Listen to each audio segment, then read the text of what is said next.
অধিকার ব্যাপারটা একটা খুব গোলমেলের বিষয়। আমি বুঝে গেছি হ্যাভ আর হ্যাভ নটস। ডিজিটাল রেপকে যদি আমরা মান্যতা দিই, তাহলে ডিজিটাল প্রস্টিটিউশনকে কেন মান্যতা দেব? এই যে সেক্সটর্শন যে ব্যাপারটা, হঠাৎ করে একটা ভিডিও কল এলো তোমার কাছে, তুমি তুললে, তুমি দেখলে একটি মেয়ে এমন একটা পজিশনে রয়েছে, তারপরে ফোনটা কেটে গেল, তারপরে তোমার কাছে আসতে শুরু করলো যে আপনি আমার সঙ্গে এভাবে কথা বলেছেন, আপনার তো টাকা স্ক্রিনশট নেওয়া হয়ে গেছে। নেওয়া হয়ে গেছে। তো এটা কি সেক্সটর্শন নয়? সাইবার ক্রাইম ছেলেদের সঙ্গে প্রচুর আছে, প্রচুর। আমরা মেয়েদের সমস্যাটাকে দুটো ভাগে ভাগ করে ফেলেছি, হয় বিয়ে হওয়ার পরে গার্হস্থ্য হিংসা, নয়তো তাদের রেপ। তার বাইরে মেয়েদের যে আরো কত সমস্যা আছে এটা নিয়ে কেউ মাথা ঘামাচ্ছি না। পুরুষ মানুষের তো কিছুই নেই। তার প্রথম এবং প্রধান কারণ আমাদের দেশে কোনো অ্যাওয়ারনেস নেই, কোনো কিছু নেই। আমি তো সব পুরুষকে একটাই কথা বলে আসছি আগাগোড়া, যে আইনগুলো আপনাদের বিপক্ষে সেগুলোকে জানুন। আমার কাছে কথা যে আমার বিপক্ষে যা কিছু সেটা যদি আমি জেনে রাখতে পারি, তাহলে তো আখেরে আমার সুবিধে। আপনার ওয়াইফ যদি আপনার গায়ে হাত তুলছেন, অত্যাচার করছেন, সেক্ষেত্রেও আপনি থানায় জানান, মেল করুন। আপনি 498 করতে পারবেন না, এটা 85, কিন্তু আপনি মারামারির আইনটায় যান না। যে কলেজে কলেজে ছেলেরা যেভাবে ফেসে যাচ্ছে না পরিবর্তে, ছেলেদেরকে আপনারা বাবা মাদের বলতে চাই, ছেলেদেরকে সবকিছু শেখান। মেয়েরা কিন্তু ঘরের সঙ্গে বাইরেটাতেও অভ্যস্ত হয়ে পড়ছেন, ছেলেদেরকেও আপনারা বাইরের সঙ্গে ঘরের কাজে অভ্যস্ত করান, তাহলে একমাত্র সবকিছু সম্ভব হবে। আজকে এই যে পেড মেনস্ট্রুয়াল লিভ নিয়ে এত কথা হচ্ছে, তো মেয়েরা চাইছেন, তা আমি মনে করি মেনস্ট্রুয়াল ব্যাপারটা, মেনস্ট্রুয়েশন ব্যাপারটা একটা মানে ন্যাচারাল ফেনোমেনা মেয়েদের শরীরে। তো আপনাদের একটা কথা বলতে চাই, আপনাদের বাড়িতে যারা হাউস হেল্পার আছেন তাদেরও সবার মেনস্ট্রুয়েশন হয়, ডেটগুলো জেনে নেবেন, জেনে তাদেরও মাসে ওই দুদিন করে পেড লিভ দেবেন, because charity begins at home. মেয়েরা আপনারা এম্পাওয়ার্ড হন, রোজগার করুন, আপনারা ড্রিঙ্ক করুন, স্মোক করুন, ছোট ছোট জামা পরুন, যত রাশ করে খুশি বাড়ি ফিরুন। সেটা যেন পুরুষ মানুষের বুকে পা দিয়ে আর ঘাড়ে পা দিয়ে না হয়। পুরুষ মানুষের বুকে পা দিয়ে আর ঘাড়ে পা দিয়ে যদি এগুলো করতে চান, মাঝখানে আমি সবচেয়ে বড় বাধা হয়ে দাঁড়াবো।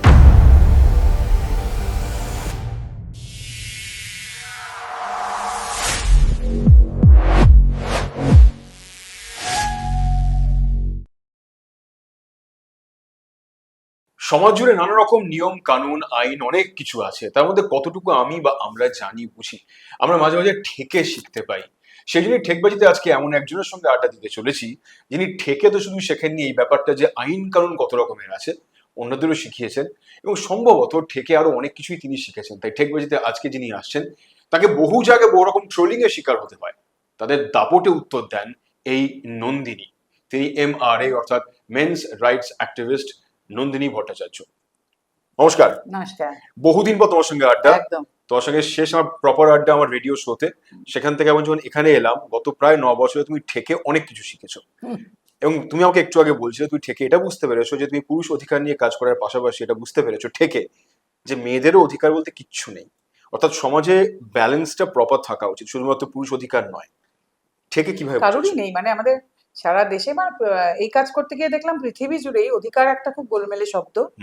এবং আমাদের দেশের কথাই যদি ধরি, নারী অধিকার বা ট্রান্সজেন্ডার অধিকার, সিনিয়র সিটিজেন, এবং বাচ্চাদের অধিকার, বাচ্চাদেরও কোনো অধিকার টধিকার নেই, তাদেরও তো থাকা উচিত। আমি পশু পাখির ব্যাপারটা এখানে যাচ্ছি না, কারণ ওটা নিয়ে আমি খুব একটা অবহিত নই, যারা কাজ করেন বুঝতে পারবেন। অধিকার ব্যাপারটা একটা খুব গোলমেলে বিষয়। আমি বুঝে গেছি হ্যাভ আর হ্যাভ নটস। এই ভারতবর্ষেরও 10% মানুষের হাতেই যাবতীয় ক্ষমতা কক্ষিগত, তো তাদের জন্য সব অধিকার। তিনি নারী হতে পারেন, পুরুষ হতে পারেন, সিনিয়র সিটিজেন হতে পারেন, তাদের বাড়ির বাচ্চারা হতে পারে, তাদের কাছে অধিকার টধিকার সব আছে। বাকিদের জন্য প্রায় কিছু নেই, সবটাই লড়ে নিতে হবে। বাচ্চাদের অধিকার নিয়ে সাম্প্রতিক সময় ধরো স্কুলে অন্যান্য জায়গায় পক্সো ইত্যাদি কিছু কিছু নিয়ম কানুন হয়েছে, কিন্তু কিন্তু পক্সোর কি সত্যি কোনো হয়, মানে আমি জানি না। কারণ হচ্ছে আমাদের দেশে পক্সো হচ্ছে জেন্ডার নিউট্রাল ল। হ্যাঁ, দুটি জেন্ডার নিউট্রাল হয়, একটি পক্সো আর একটি অ্যাসিড অ্যাটাক ভিকটিম।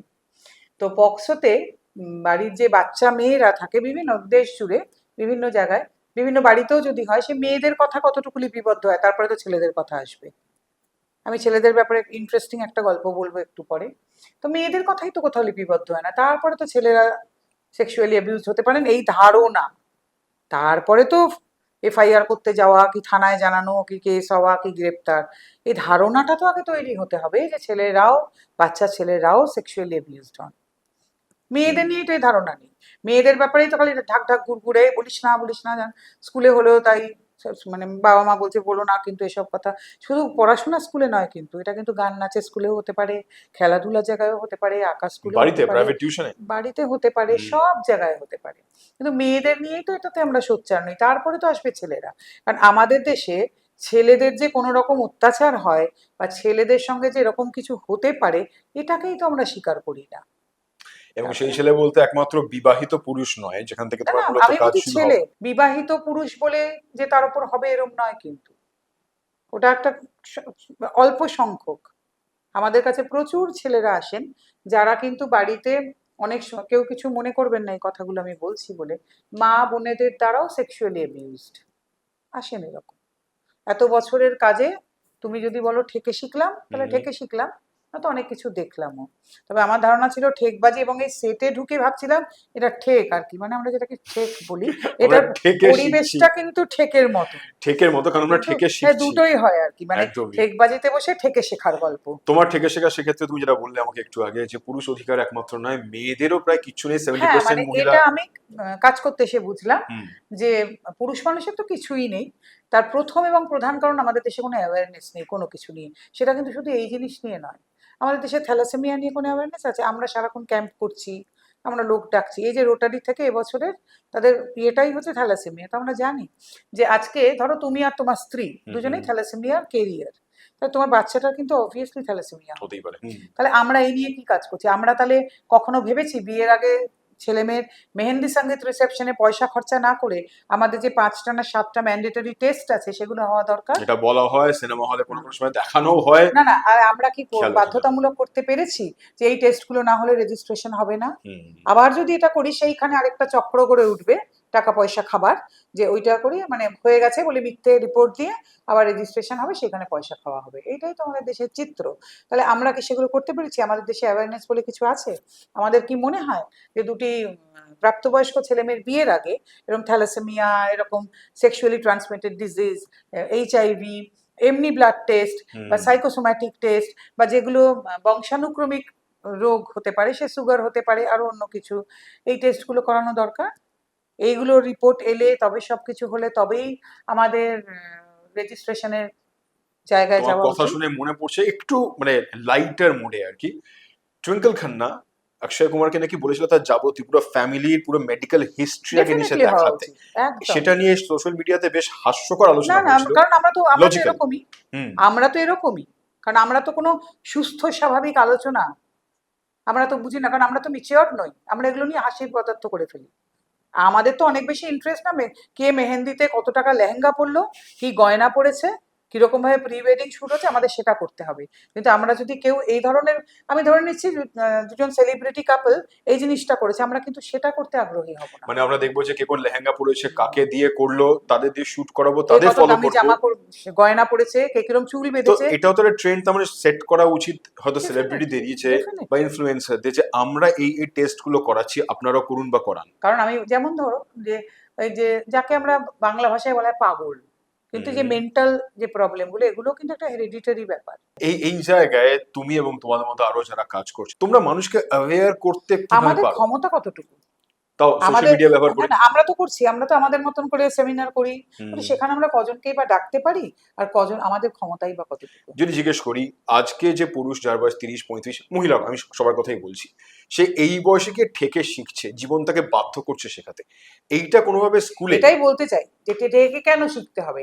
এটাই যদি স্কুল কলেজ থেকে শুরু এইটাই করা জিজ্ঞেস হতো, করতে চাইছিলাম, স্কুল যে সিলেবাস বা হ্যাঁ, তার মধ্যে। তার মধ্যে শেখানো তো, এবং প্র্যাকটিক্যাল, হুম। থিওরি না, যদি তাদেরকে এই ক্লাসগুলো, এই ধরুন আজকে যে যারা মেয়েদের নিয়ে অনেক বছর ধরে কাজ করছেন, বোলান্দিদের মতন মানুষ, শাশ্বতীদের মতন মানুষ, তাদের নিয়ে গিয়ে যদি এই সেমিনার গুলো করা হতো, হুম। যারা মেয়েদেরকে শেখাতে পারতেন যে এগুলো এগুলো হতে পারে, তোমরা এগুলো এগুলো থেকে একটা করে নাও, শিক্ষা নাও, এরম এরম ঘটনা ঘটতে পারে। কোথায় কখনো বলা হয়েছে?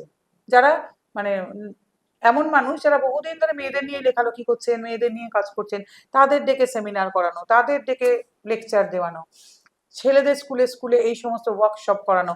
যে আমার বক্তব্য যে নারী পুরুষ নয়, মানুষ। তো আমার ছেলেদের স্কুলে স্কুলে আমি জানতে চাই কোনোদিন এগুলো, বা কলেজে, যে আমার সবসময় বক্তব্য ছিল ছেলেদের জন্য এখনো সেরকমভাবে আইন নেই, তবে বিএনএস আসার পরে কিন্তু কিছু কিছু আইনের এদিক ওদিক হয়েছে, হুম হুম ছেলেরা কিন্তু সুবিধা সুযোগ নিতে পারেন। তো আমার কাছে কথা সেইগুলো নিয়ে আলোচনা হয়েছে, যে আপনারা কিন্তু এই সুযোগগুলো নিতে পারেন। এবং আমি তো সব পুরুষকে একটাই কথা বলে আসছি আগাগোড়া, যে আইনগুলো আপনাদের বিপক্ষে সেগুলোকে জানুন। আমার কাছে কথা যে আমার বিপক্ষে যা কিছু সেটা যদি আমি জেনে রাখতে পারি তাহলে তো আখেরে আমার সুবিধে, যে এটা আমার বিপক্ষে যেতে পারে। মানে আমার কাছে কথা, একটি ছেলে বিয়ের আগে কিচ্ছু কি জানেন, যে আমার আমার কাছে একটি ছেলে কালকেই এলেন, 15ই ডিসেম্বর বিয়ে হয়েছে, এবং তিনি কিন্তু অশিক্ষিত নন, একজন কলেজে পড়ান আর কি, হুম হুম কলেজের লেকচারার। 15ই এপ্রিল এলেন আমার কাছে, 4 মাস। আমার বললেন, দিদি এত টর্চার জাস্ট সহ্য করতে পারছি না।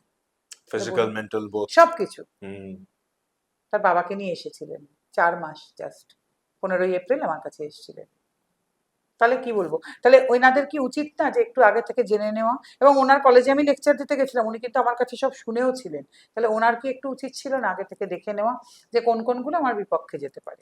এইখানে আমি একদম প্র্যাকটিক্যাল সলিউশনের জায়গা থেকে জিজ্ঞেস করি। আমরা, তুমি জানো আমার কাজ একটা বাংলা ভাষা নিয়ে একটা বিশেষ কাজ করি, আমরা স্কুলে স্কুলে গিয়ে ওয়ার্কশপ করে তাদের বাংলা শেখাই। তার সঙ্গে সঙ্গে তুমি যেটা বলছো স্কুলে ওয়ার্কশপ, তোমরা যদি যেতে চাও তাহলে কি আমরা যোগাযোগটা করাবো? অবশ্যই, আমি তো আগাগোড়া বলছি একদম। মানে আমি বলছি না ক্লাস 10 অব্দি বাচ্চারা হয়তো এতটা বুঝে উঠতে পারবে না, হুম তবে 11-12 থেকে তো, কারণ আমাদের কাছে এরকম কেস তো বহু আসে। বাবা মা সেদিন নিয়ে এসেছিলেন একটি ছেলেকে, এত খারাপ লাগছিল হুম হুম যে ছেলেটি এরকম একটা মেয়ের সঙ্গে করে, আমি এখন সামনে সব বলতে চাই না, এগুলো তো খুব প্রাইভেট ব্যাপার, যে কলেজে কলেজে ছেলেরা যেভাবে ফেসে যাচ্ছে নাকখড়ি করতে, কলেজে তো একান্ত শুধু দরকার। কি ছেলেরাই ফাঁসছে, মেয়েরাও তো? না না, আমার কথা যারা মেয়েদের নিয়ে কাজ করছেন তাদেরও এটাই মাথা আচ্ছা। ঘামানো উচিত। হুম হুম কেমন?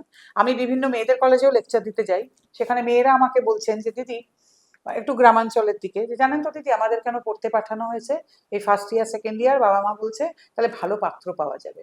আমি এই জন্যই কথাটা আজকে এখানে বলছি তন্ময়, বিয়ের যে বাজারে। না, বিয়ের বাজারে না, আমরা মেয়েদের সমস্যাটাকে দুটো ভাগে ভাগ করে ফেলেছি, হয় বিয়ে হওয়ার পরে গার্হস্থ্য হিংসা, নয়তো তাদের রেপ। তার বাইরে মেয়েদের যে আরো কত সমস্যা আছে এটা নিয়ে কেউ মাথা ঘামাচ্ছি না।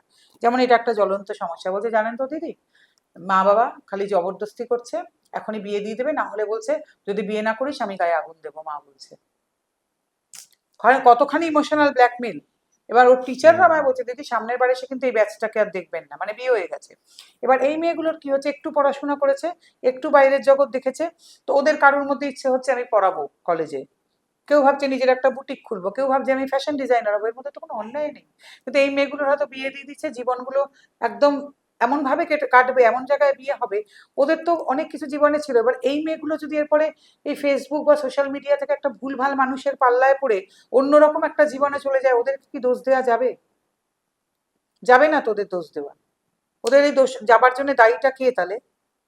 এই বাবা মাদেরকে আমি দায়ী করবো না, যে আপনারা একটা মেয়েকে কলেজে পড়তে পাঠিয়েছেন, তার লেখাপড়াটা কি সম্পূর্ণ করানো যেত না? হুম হুম। তারপরে ও যা করতে চায় কি করতে পারতো না? না, বিয়ে। সব বাবা মার হয়তো আর্থিক পরিস্থিতি সেরকম নয় যে তারা কন্টিনিউ করতে পারবেন, তাই তারা একটা সমাধান খুঁজছেন যে আমি তো অনেকটা টেনেছি, এবার না, সে আমার কথা যে বিয়ে তাহলে, দিয়ে দিই। আমার কথাই বিয়েটা কেন মেয়েদের জীবনের ডেস্টিনেশন হবে, বা কোনো ছেলেরও জীবনের কেন সে ডেস্টিনেশন? পড়াশোনা করছে, তারপর তো চাকরি, তো আমরা এখন জানি কি আজকাল তো অবস্থা। অনেক, আজকাল তো কলেজ টলেজ অব্দিও, গভর্নমেন্ট কলেজ টলেজ গুলোতে তো মানে অনেক সুযোগ সুবিধাও আছে পড়াশোনার, হুম অনেক রাস্তাও আছে পড়াশোনার, হুম অনেক হুম। কিছু তো মেয়েদের জন্য প্রকল্পও হয়েছে।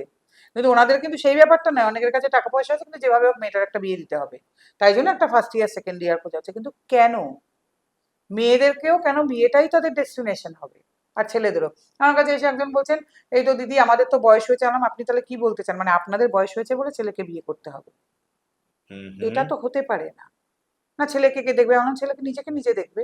ছেলেদেরকে আপনারা বাবা মাদের বলতে চাই, ছেলেদেরকে সবকিছু শেখান, তারা সবকিছু নিজেরা বলতে কি কি? নিজেদের বাড়ি ঘরের কাজকর্ম সব শেখান। কারণ মেয়েরা কিন্তু ঘরের সঙ্গে বাইরেটাতেও অভ্যস্ত হয়ে পড়ছেন, ছেলেদেরকেও আপনারা বাইরের সঙ্গে ঘরের কাজে অভ্যস্ত করান, তাহলে একমাত্র সবকিছু সম্ভব হবে। হ্যাঁ, যেমন আমার ক্ষেত্রে আমি বলতে পারি আমি এই রান্নাটা একদমই পারি না, মানে এটা আমার কাছে একটা খুব নেগেটিভ ব্যাপার।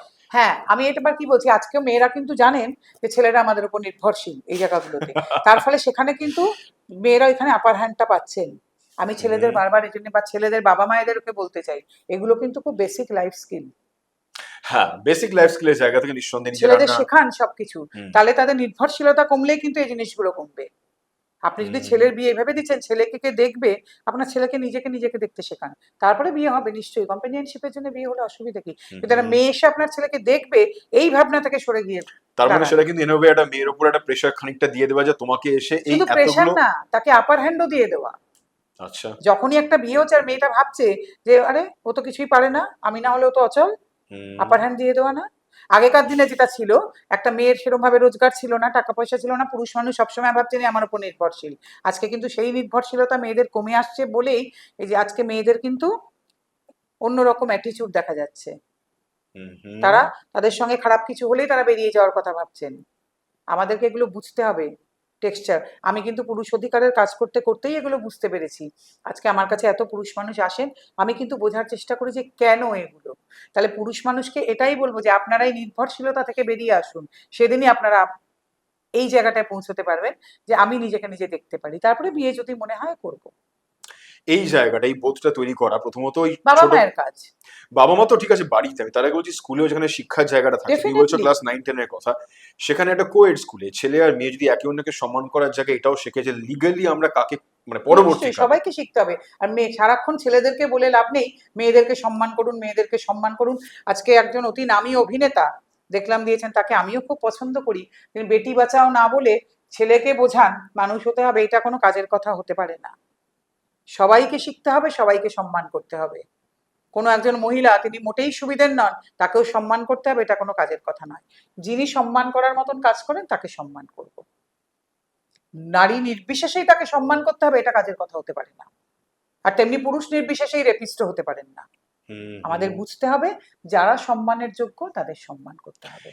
এই ধরনের বিষয়গুলো নিয়ে তুমি যে একমাত্র কাজ করছো তা নয়, আরো অনেকেই সমাজে নিশ্চয়ই বিভিন্ন সময় কাজ করেছে, যাদের কথাও মানে তারাও ইনফ্লুয়েন্স করতে পারে। নিশ্চয়ই এই ইনফ্লুয়েন্স করার জায়গা থেকে তোমরা খুব অ্যাক্টিভলি কাজ করছো, কিন্তু প্রাইভেটলি এমনও কয়েকজন আছে যারা নিশ্চয়ই এমন কিছু কথা বলছে, যাদের সোশ্যাল মিডিয়া ধরছে তাদের কথা, তাদেরকে দেখছে, অবজার্ভ করছে, তাদের ফলো করছে, তাদের কমেন্ট থেকে কিন্তু মাঝে মাঝে খুব ভাইরাল এমন কিছু জিনিস বেরোয়, নিশ্চয়ই। যারা মানুষ মনে করে যে এ যা বলছে এ মনে হচ্ছে ঠিক বলছে, কিন্তু কিছু মানুষ আবার সন্দেহ করতে শুরু করে।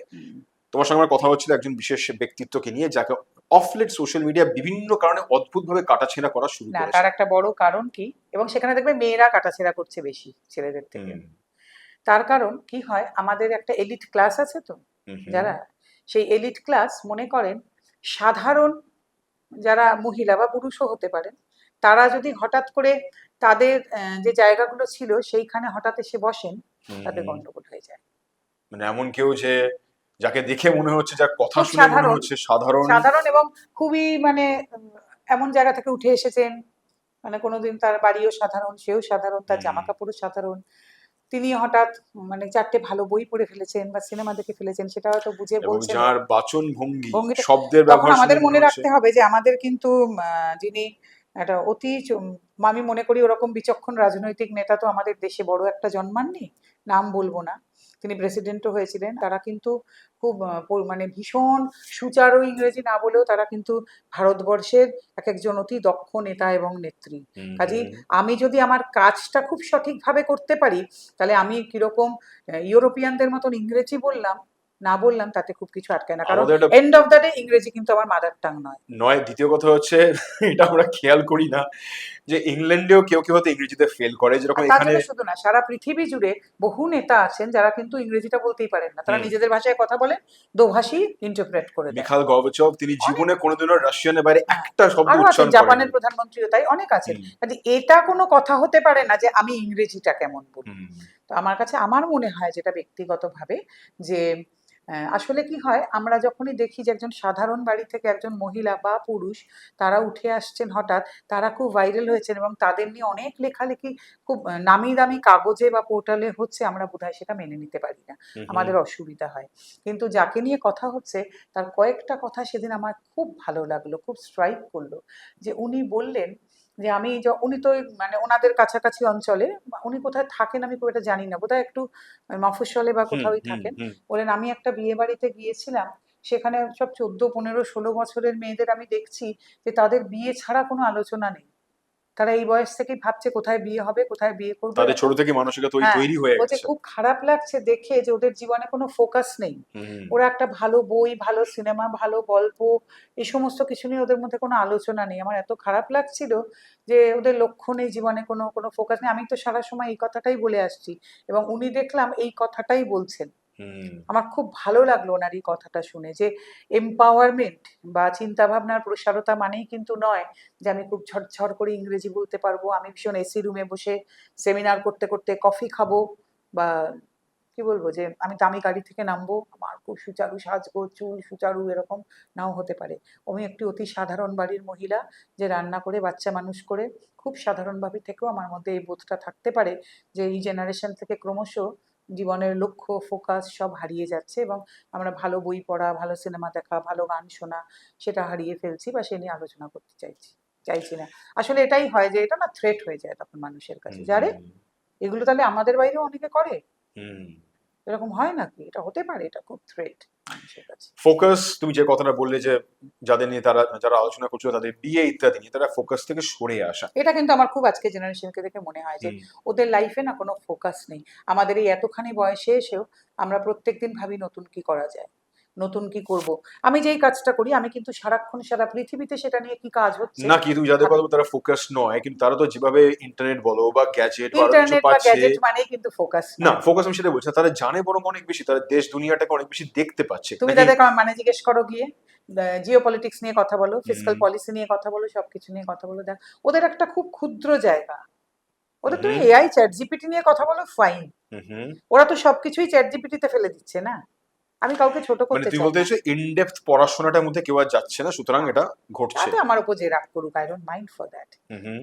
কিন্তু এখনো ওরা যদি আমাদের জেনারেশনের সঙ্গে কি তোমাদের জেনারেশনের সঙ্গেও বসে, আমার মনে হয় অসুবিধা হবে ওদের। এই পড়াশোনার ছাপটা তার মানে কিন্তু শুধুমাত্র, মানে আমি জিওপলিটিক্স বা আমি ফিসকাল ইত্যাদি তার কথা সব বলছি কিছু না, নিয়ে বলছি। সব দিক থেকে পড়ছে। সেই জায়গায় যদি পড়াশোনার আবহে আনতে হয়, এবং আমি আবার তোমার কাজের জায়গায় ফিরে আসছি, তোমার কাজের যে ক্যানভাস সেখানে আহ, সমাজটাকে ভালো রাখার জন্য, আমি শুধুমাত্র পুরুষ অধিকার বা নারী না অধিকারের না, কথা আমি বলছি না, সবকিছু নিয়ে বলছি। সামগ্রিক নিয়ে সোশ্যাল অ্যাক্টিভিস্ট হিসেবে। সুতরাং তোমাকে যদি বললাম, ধরো তুমি স্কুল এডুকেশন মিনিস্টার হলে এই রাজ্যে, তোমাকে একটা শিক্ষানীতি এমন তৈরি করতে হবে যে ক্লাস 10-12, তুমি যে জায়গাটা বলছো, তারা বুঝতে পারে, বোধ তৈরি হয়েছে। তাদের সিলেবাসে তোমার কি মনে হয় তাহলে কি কি থাকা উচিত, যেখানে তারা পরবর্তীকালে গিয়ে তাদের ক্যারিয়ারে, জীবনে ঠেকে শেখার আগে স্কুলে শিখবে? হ্যাঁ, ডেফিনেটলি, মানে আমার মনে হয় যে এই যে একটা হয়েছে না, যে আজকাল সবার বাড়িতে গেলেই শুনি বাবা মায়ের ফোন কেন ছেলে মেয়ের কাছে, হুম। না নেট দেখে পড়াশোনা করতে হয়। আমাদের ওটা হয়নি, আর আমরা বোধহয় পড়াশোনায় খুব খারাপও হইনি, আর এখনো পর্যন্ত চালিয়ে যাচ্ছি। মানে হুম। এখন আর আমরা সেই অদ্ভুত জেনারেশনটা যারা কিন্তু ওটাও দেখেছি, এখন নেটও দেখছি। হুম। তো আমার মনে হয় বই পড়ার বিকল্প হয়তো এখনো কিছু নেই। মানে বই ঘাঁটতে হবে, রেফারেন্স বই ঘাঁটতে হবে, প্রচুর পড়াশোনা করতে হবে, এবং সেটা কিন্তু সবসময় গুগল ঘাঁটলেই হবে না। গুগলও কিন্তু অনেক ভুল ইনফরমেশন দেয়। গুগল কিন্তু এমন রাস্তার ভুল ইনফরমেশন দিয়েছিল, প্রবাবলি ঝাড়খণ্ডে কোনো একটা বরযাত্রীর বাস এমন জায়গায় পড়ে গিয়েছিল, তারা সবাই বাসও মারা শুধু গিয়েছিল। নয়, নির্ময়মান পুল, হ্যাঁ, তার ওটা মাঝ রাস্তায় কিছু ভাঙা কাজে রয়েছে। এটা আমাদের মনে রাখতে হবে যে হুম। গুগল মানেই কিন্তু নির্ভুল ইনফরমেশন নয়। হুম। তো আরো ভালো গুগলের, বললে, গুগল নয় নির্ভুল। হ্যাঁ, আচ্ছা। এবার গুগল কিন্তু এমনও ভুল ইনফরমেশন কিন্তু অনেক দেয়। গুগলকে যদি ধরো এটাও জিজ্ঞেস করা হয় যে ঠিকঠাক তথ্য দিয়ে, গুগল ঠিকঠাক উত্তর ফেরত দেবে। এবার কিন্তু মনে রাখতে হবে যে গুগল মানেই নির্ভুল নয়। গুগলের সিধু, তুই উচ্চারণটা বদলে দিয়ে ভালো করেছে, গুগল, কারণ কোনো কোনো সময় গুলে ভরা বটে। মানে সিধু জ্যাঠা ডিফারেন্ট। আমি আরেকবার ফিরে আসি তোমার শিক্ষা ব্যবস্থায় থাকার সুবাদে, তুমি সিলেবাসের মধ্যে কি কি তাহলে রাখতে চাইবে, বই বলো, বিষয় বলো, যেগুলো শেখাবে ওদের ঠেকে শেখার আগে? হ্যাঁ, ডেফিনেটলি আমার তো মনে হয় ঠিকঠাক একটা ইতিহাস থাকা উচিত, ভূগোল থাকা উচিত, হুম। হুম। সাহিত্য থাকা উচিত, বিজ্ঞান থাকা উচিত, সবকে যেরকম আমরা যেভাবে পড়ে এসেছি। এখন না, অনেক, আমি জেনারেল ইতিহাস ভূগোলের বাইরে গিয়ে বলছি, তোমার এই যে কাজের জায়গাটার সবচেয়ে কথা। আমার কাছে থাকতে সবার আগে থাকা উচিত ভারতবর্ষের আইন হুম। কিরকম, মানে তারপরে এই যে সাধারণ জ্ঞান যেটাকে বলে, যে আমাদের অ্যাওয়ারনেস কি কি নিয়ে থাকা উচিত, সিভিক সেন্স। সিভিক সেন্স, সেটা তো ভারতবর্ষের কারুর কিছুই নেই, সে ছেড়ে দাও। তো আমার মনে হয় ওটার ব্যাপারে যদি আমরা ইউএস এর মতো হতে থাকতাম, তুমি যেখানে রাস্তায় ফেলেছো থুতু, হুম। সেই পরিষ্কার করে 7 দিন ওই রাস্তা তোমায় দিয়ে পরিষ্কার করবে, তারপরে তোমায় পরীক্ষা দিতে হবে। এই জিনিস করা উচিত ছিল রাস্তায় ঘাটে। সিভিক সেন্স ব্যাপারটা ভারতবাসীর মধ্যে নেই। হুম। হুম। তোমরা অনেকেই বলবেন হ্যাঁ, তো এত বড় দেশ, এত জনতা, চায়নার মধ্যে চায়নায় গিয়ে দেখলেই বোঝা যায় কিন্তু, হ্যাঁ? ওটা জনসংখ্যার উপরে নির্ভর করে না, ওটা মাথার উপরে নির্ভর মানসিকতা করে। একদম ঠিক। আমাদের সিভিক সেন্স নেই। এবং এই মানসিকতা স্কুল থেকে তৈরি করা যেতে হ্যাঁ, পারে। যে নিশ্চয়ই যেতে পারে। হুম। আমরা করিনি চেষ্টা কোনোদিনও। ধরো চেষ্টা করা যাক, তোমার কাছ থেকে আমি আরো শুনতে চাই, সুতরাং যে আরো কি কি মেবি তোমার মনে হয়েছে এত বছর সবার ধরে আগে কাজ আমি করে। বললাম তো অ্যাওয়ারনেস, আমাদের তো নেই অ্যাওয়ারনেস, কোনো কিচ্ছু নিয়ে আমাদের অ্যাওয়ারনেস নেই। আমি যদি বলি দেশ আছে, আমরা জানি হোয়াট ইজ দেশ, কারণ আমরা না এমন একটা আবহাওয়ায় বড় হচ্ছি, আমরা দেখবে এই জেনারেশনের যে পলিটিক্সে আগ্রহ নেই, কিছুতে নেই, দেশ মানেই ওরা বোঝে না। দেশ মানে কিন্তু কোনো রাজনৈতিক দল নয়, দেশ মানে কিন্তু BJP, Congress, Trinamool, CPM, Samajwadi party কি আপ, এগুলো নয়। দেশ একটা বোধ, দেশ একটা ফিলিং। দেশ বললে গায়ে কাটা দেবে। জনগণমন হলে বেশিরভাগ দেখি ফিল্ম যদি দেখতে যাই হলে, সময় পাই না তবু যদি যাই, যে ইয়াং জেনারেশন যে পপকর্ন খেতে খেতে উঠে দাঁড়াচ্ছে, মুখ কি বেজার, মানে উঠে দাঁড়াতে হয়েছে তাই, বাধ্য করা বাধ্য হচ্ছে। করা হচ্ছে, এবং পপকর্ন খেতে খেতে উঠে দাঁড়িয়েছে। যে তারাই কিন্তু যখন ক্রিকেট মাঠে যায় তারা সোচ্চারে স্বেচ্ছায় বোধহয় জাতীয় সঙ্গীতটা গায়। হ্যাঁ, এবার আমার কথা, দেশ মানে কি তাই? জনগণমন হলে তো গায়ে কাটা দেওয়া উচিত, এটা তো আমার জাতীয় সঙ্গীত। তাহলে দেশ একটা বোধ, দেশ একটা ফিলিং, এটা আমার দেশ। এই ফিলিং আমি জানতে চাই আজকে জেনারেশনের কজনের আছে, তাদের বাবা মায়েদের কজনের আছেন, তারা কজন সন্তানকে শিখিয়েছেন। তারা তো ছোটবেলা থেকে বলছেন এদেশে কিছু হবে না, তুই বিদেশ চলে যা পড়াশোনার সময় থেকে, ফলে এই দেশ এদেশে সম্পর্কে থাকিস বোধ না। তৈরি আর এই হয়। রাজ্যে যারা আছেন শেখাচ্ছেন এই রাজ্যে আর কিচ্ছু হবে না, তুই বাইরে চলে যা। তাহলে দেশ রাজ্য বলে ভালোবাসা কারুর আছে? নিজের হঠাৎ কালচার। পয়লা বৈশাখের সময় সাদা লাল শাড়ি পরে ভীষণ বাঙালি হচ্ছেন তারা, আর দুর্গাপুজোর সময় সব বাঙালি হচ্ছেন। মানে আমাদের ভাষা, সংস্কৃতি, দেশ, হ্যাঁ, সমাজ সবকিছু সম্পর্কে ধারণা তৈরি করা। বারবার বোঝাতে চাই সবাইকে, দেশ মানে কিন্তু আমি কোন রাজনৈতিক দল করি দেশ সেটা হতে পারে না, সেটা দেশ নয়। ওনারা কেউ দেশের আইডেন্টিটি নয়, ওনারা এক একজন রাজনৈতিক দল, ওনারা যে যার ধান্দায় ঘুরে বেড়াচ্ছেন সারাক্ষণ, যার কখনো এই ধান্দা সফল, কখনো ওই ধান্দা সফল, যার যখন ধান্দা সফল হচ্ছে শুনে নিন, তাতে আমাকে যে যা খুশি বলতে পারেন, আর আমাকে ওনারাও যা খুশি বলতে পারেন, I don't mind for that. দেশ মানে রাজনৈতিক দল নয়, প্রথম এটা আপনাদের সবাইকে বুঝতে হবে। আর রাজনীতি মানে ছিল রাজার নীতি। রাজার নীতি, রাষ্ট্রনীতি রাজা অন্য ব্যাপার থাকবেন, ছিল এটা। হ্যাঁ, তিনি সবার কথা ভাববেন, প্রজার কথা ভাববেন, আজকে সমাজ ভালো রাখবেন। হ্যাঁ, কিন্তু আজকে সেসব আর নেই, সবাই নিজের কথা ভাবে। সবার আগে কি করে নিজের আখেরটা গোছানো যাবে, তারপরে আত্মীয় স্বজনের আখের, ছেলে মেয়েদের আখের কি করে গুছিয়ে দেওয়া যাবে। আজকে কি রাজনীতি বলে কিছু সত্যিই আছে? রাজনীতিতে সৌজন্য ছিল আগেকার সময়, অন্য পলিটিক্যাল পার্টির লোক হলে আমি তাকে গালাগাল দেবো কেন? আমি এই কিসের জন্য? এই জায়গাটা আজকে আমি বলতে চাই যে আজকে যারা নারীদের অধিকার নিয়ে কাজ করেন আমি তাদের গালাগাল দেবো? আমি এই জায়গাটা Why আসতে should I? চাইছিলাম। রাজনৈতিক পার্টিগুলোকে দেখা যায় যখন টেলিভিশনে 4-5 জন একই সঙ্গে বসে রয়েছে, যে ভাষায় বা যে গলা চেঁচিয়ে ফাটিয়ে একে অন্যকে গালাগালি দিচ্ছে, বেরিয়ে তারা জানে তারা কেউ বদলাবে না, ওই চেঁচামেচিটা সার। এই একই রকম গালাগালি আর তখন আমি একটা কথা বলি, তো এইটা আমি বলি কি, রাজায় রাজায় যুদ্ধ হলে উলু খাগড়ার প্রাণ যায়, আবার রাজায় রাজায় ভাব হলেও কিন্তু উলু খাগড়ার প্রাণ যায়, কারণ ওদের মধ্যে তো ভাব আছে। তো না, এবার কি হয়, নিচু তলার কর্মীরা কিন্তু মনে করছেন ওদের মধ্যে ওটা হয়, আর বাইরে নিজেরা মারামারি করে মরছে, ওই উলু খাগড়াই মরে। উলু খাগড়াই মরে। এই যে রাজনৈতিক দলগুলো একে অন্যকে গালাগালি করে এবং সোশ্যাল মিডিয়ায় মানুষ তাদের সাংঘাতিক ট্রোল করে, তুমিও প্রচুর গালাগালি খাও, তুমিও ট্রোলড হয়েছে প্রচুর। ও নিয়ে মাথা ঘামাই না, কারণ আমি বড় কাজ করতে নেমেছি, কানে দিয়েছি তুলো, পিঠে বেঁধেছি তুলো, পিঠে বেঁধেছি কুলো দাদা। এবার আমার কথা হচ্ছে যে আমি ঠিক আছে, মানে যতক্ষণ অব্দি সমালোচনার পর্যায়ে থাকে I don't mind for that, কারণ আমাকে যারা ট্রোল করেন দু একজনের থেকে আমি শিখেওছি। তার মানে তুমিও ট্রোল থেকে ঠেকে শেখো? থেকে শিখি না, কয়েকটা জায়গায় শিখেছি যে হ্যাঁ উনি তো ঠিকই বলছেন, আমার বোধহয় এই পডকাস্টে এই কথাটা এরকম না বললেও হতো, আমি একটু অন্যরকম বলতে পারতাম। কিন্তু বহু লোক তো ওপেনলি আমায় গালাগাল করেন, সেটা হয়তো তুমিও দেখেছো, কি ভাষায় করেন সেটাও জানি। বর দেওয়া হয় একটা বিশেষ রকম, হ্যাঁ, আমি বরাহনন্দিনী বলা হয়, তো ঠিক আছে ওইসব আমি নিজে উচ্চারণ করতে চাই আর আরেকটা তো তার ভাষাটা আছে, সেটা তো আর এখানে বসে আমি বলতে চাই না।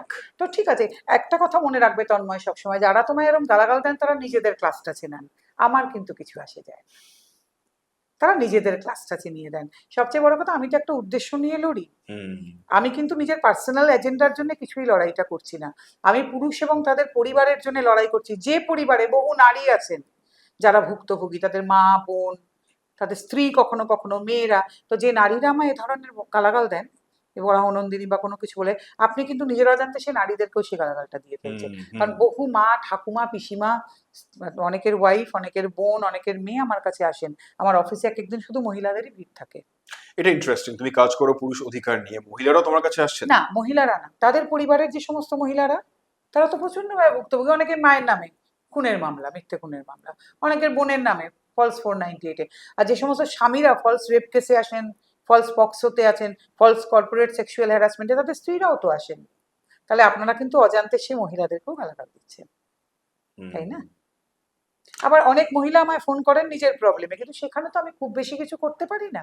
ওমেন্স কমিশনের নাম্বার দিই, মহিলা এনজিওদের নাম্বার দিয়ে দিই।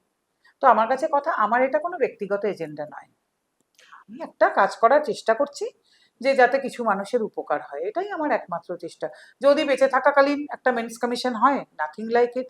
না হলে ভবিষ্যতে কোনোদিন হলে জানবো আমারও এই কাজটায় কিছু কন্ট্রিবিউশন রইল, আমার বা আমার সংস্থার, এটুকুই, এর বেশি কিছু নয়। কিন্তু মেন্স রাইটস নিয়ে কাজ করতে গিয়ে আমি তোমার থেকে জেনেছি, তুমি এটাও বলেছো যে শুধুমাত্র অফ সোশ্যাল মিডিয়া নয়, ইন্টারনেট কেন্দ্রিকও কিন্তু সেক্সুয়াল হ্যারাসমেন্ট বা হ্যাঁ, অ্যাবিউজ বিরাট অনেক কিছু হয়, যেটা ছেলেদের জন্য বিরাট বিরাট স্পেসিফিক্যালি হয়। সেক্সটর্শন যেটা, সেটা তো পুরোটাই ছেলেদের। Sextortion। তো মেয়েদের তো কম হয় জিনিসটা না, হুম। ছেলেদের অনেক বেশি হয়। তো আমি এই জন্যই বলেছিলাম যে ডিজিটাল রেপকে যদি আমরা মান্যতা দিই, তাহলে ডিজিটাল প্রস্টিটিউশনকে কেন মান্যতা দেবো না, তাই?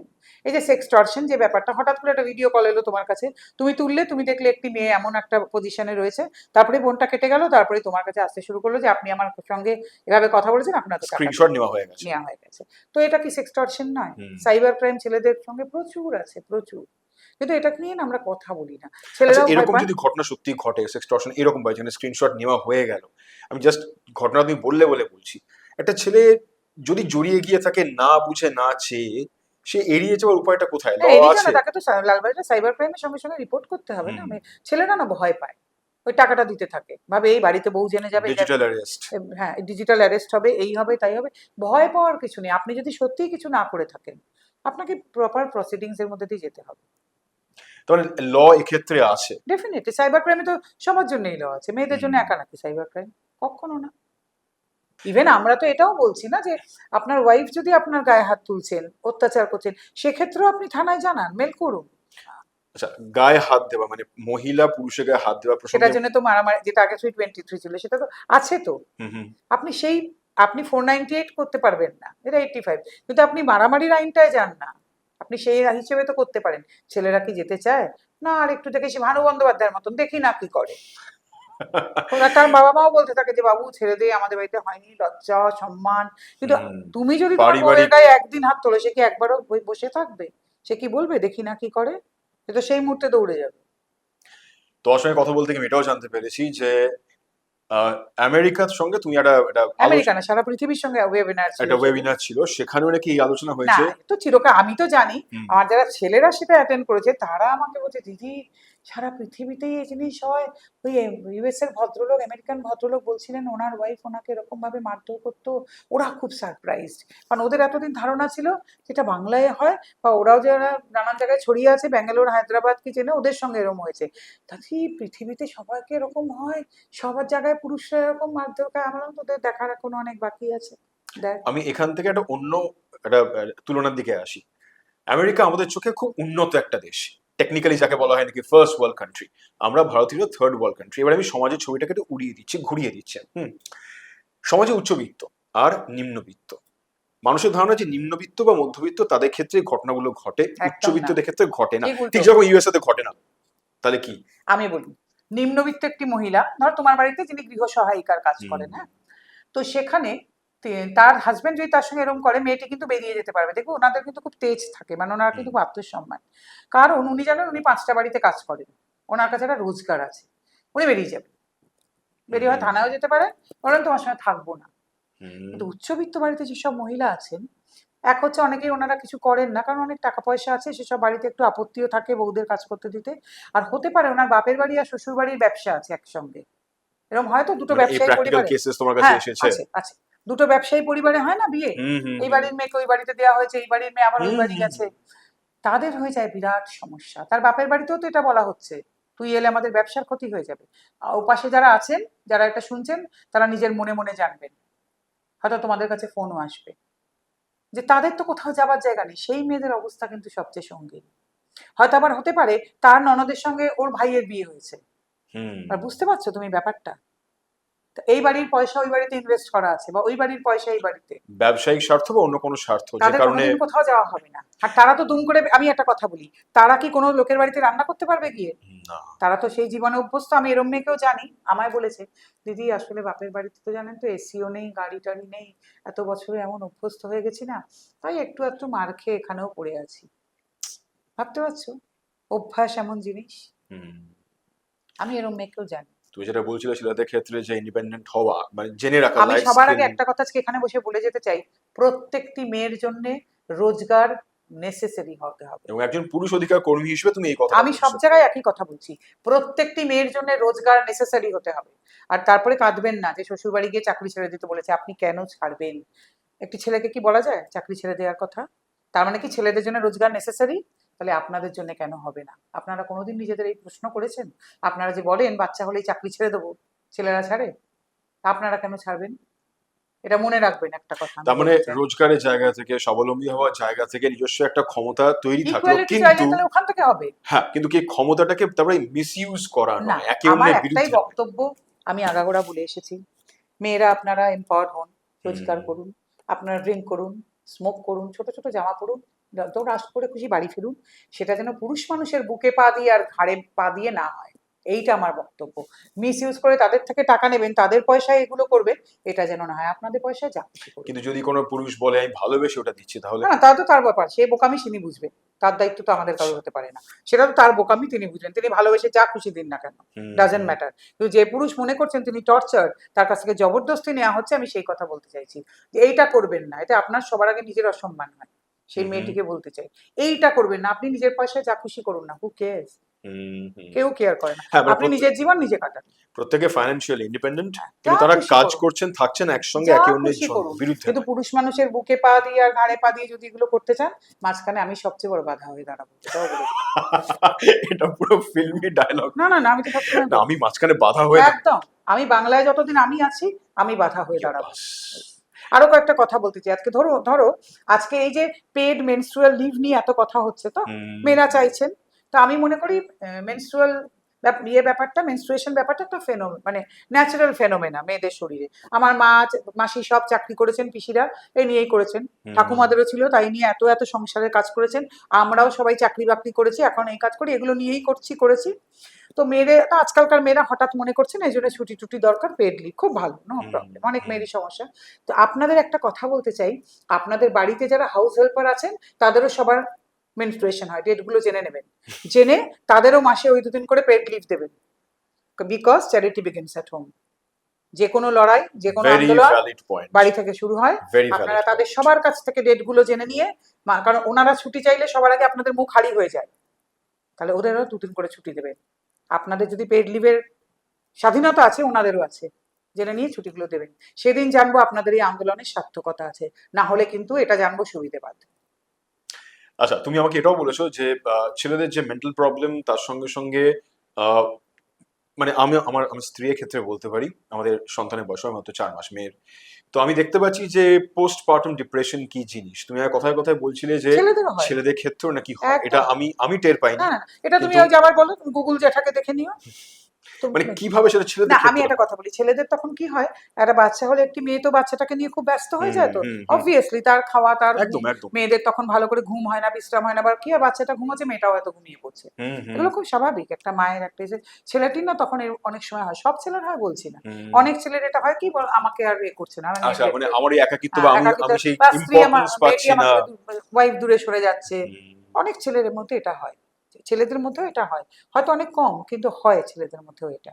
যেমন এই যে আমরা মেনোপজ নিয়ে এত কথা বলি, ছেলেদেরও একটা এন্ড্রোপজ হয়, সবারই তো একটা হরমোনাল প্রবলেম হয় শরীরে, এবং কিন্তু আমরা বয়সের এগুলো নিয়ে সঙ্গে কথা সঙ্গে বলি। হবে, চেঞ্জ হবে। ছেলেদেরও এন্ড্রোপজ আছে, আমার কাছে কথা, পুরুষ আর নারী দুজনে দুটো আলাদা প্রজাতি, কিন্তু সবারই প্রবলেম আছে।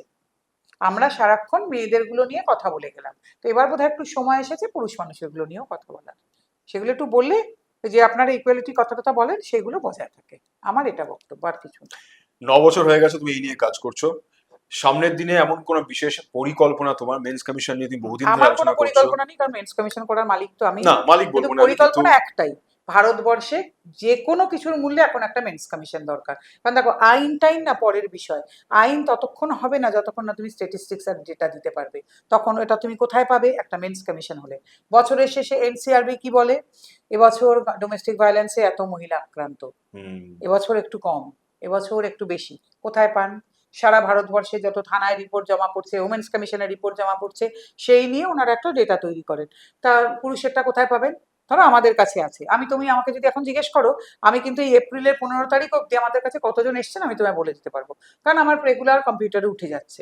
কিন্তু আমরা তো রেজিস্টার্ড অর্গানাইজেশন, কিন্তু সরকার তো আমাদের মান্যতা দেন না, তাহলে আমাদেরটা তো ওনারা বিশ্বাস এবং করবেন। তোমরা একটা জায়গায়, একটা রাজ্যে, একটা অংশে তোমরা হ্যাঁ, রয়েছো, এবার এই না, এতগুলো সারা রাজ্য ভারতবর্ষেও মিলিয়ে আরো অর্গানাইজেশন আছে, হুম কিন্তু কাউটাই তো নিয়ে সরকার চান না কোনো ডেটা। একটা কনসাইজ ডেটা জানা এবার প্রয়োজন। মেন্স কমিশন হলে সেইটা হবে, হুম যে একটা জায়গায় বা থানায় থানায় রিপোর্টও নেবেন ওনারা, তখন সব জায়গা থেকে একটা রিপোর্ট যাবে, গিয়ে তখন সরকার হয়তো ভাববে না, বাবা পুরুষ মানুষেরও এত হয়, তাহলে তো একটা কিছু ভাবনা চিন্তা করা দরকার।